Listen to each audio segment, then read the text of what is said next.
સુરતમાં સ્માર્ટ વીજ મીટરનો વિરોધ યથાવત છે, ત્યારે સુરતના પુણાની સોસાયટીઓમાં બોર્ડ લાગી ગયા। સ્માર્ટ મીટર માટે મંજૂરી વિના પ્રવેશ નહીં સાથે મહિલાઓએ નારેબાજી કરી વિરોધ નોંધાવ્યો હતો। સ્માર્ટ વીજ મીટરના વિરોધ વચ્ચે પુણા વિસ્તારમાંથી જન આંદોલનનો આરંભ કરાયો છે। વિવિધ સોસાયટીઓમાં મિટિંગો કરી ગ્રાહકોને પડતી મુશ્કેલીઓ અંગે ચર્ચા કરાઈ હતી। હાલમાં ઘણી સોસાયટીઓમાં બોર્ડ લગાવી દેવાયા છે કે સ્માર્ટ મીટર માટે મંજૂરી વિના પ્રવેશ કરવો નહીં તેવા બેનરો લગાવાયા છે, તો સ્માર્ટ મીટર માટે પ્રતિબંધિત સોસાયટીઓમાં પરમિશન વગર દાખલ થવું નહીં અને મહિલાઓએ નારેબાજી કરી વિરોધ નોંધાવ્યો હતો। સ્માર્ટ વીજ મીટરને લઈ અનેક સોસાયટીઓમાંથી મોટા પ્રમાણમાં વાંધા અરજી કરાઈ છે। શું સમસ્યા છે, વિરોધ કરી રહ્યા છો, શું માનો?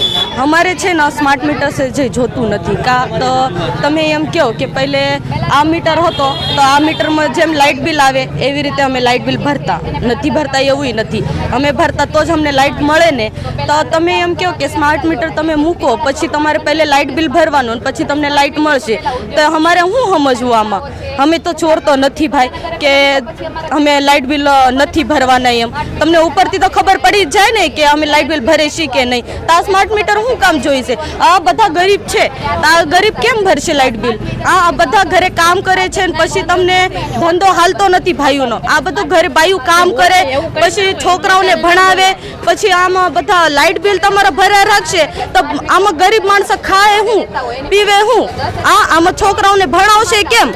તો અમારે આ જ કહેવાનો મતલબ છે કે તમે છે ને આ અમારે સ્માર્ટ મીટર જોતું જ નથી। અમારે જે રેગ્યુલર મીટર હાલે છે ને અમારે ખાલી એ જ જોઈશે અને સરકારને અમારે ખાલી એટલું જ કહેવાનું માગે છે કે તમે ગરીબના ઘરે આ મીટર બેહારવાની વાત કરો છો તો તમે આ મોદી એમ કહે છે કે આ ગરીબના ઘરે સારું છે, તો તમે એમ કેમ નથી કહેતા કે આ મંત્રીના નાના મોટા મોટા ઉદ્યોગપતિના ઘરે કેમ નથી મૂકતા? આ ગરીબના ઘરે જ કેમ આવે છે?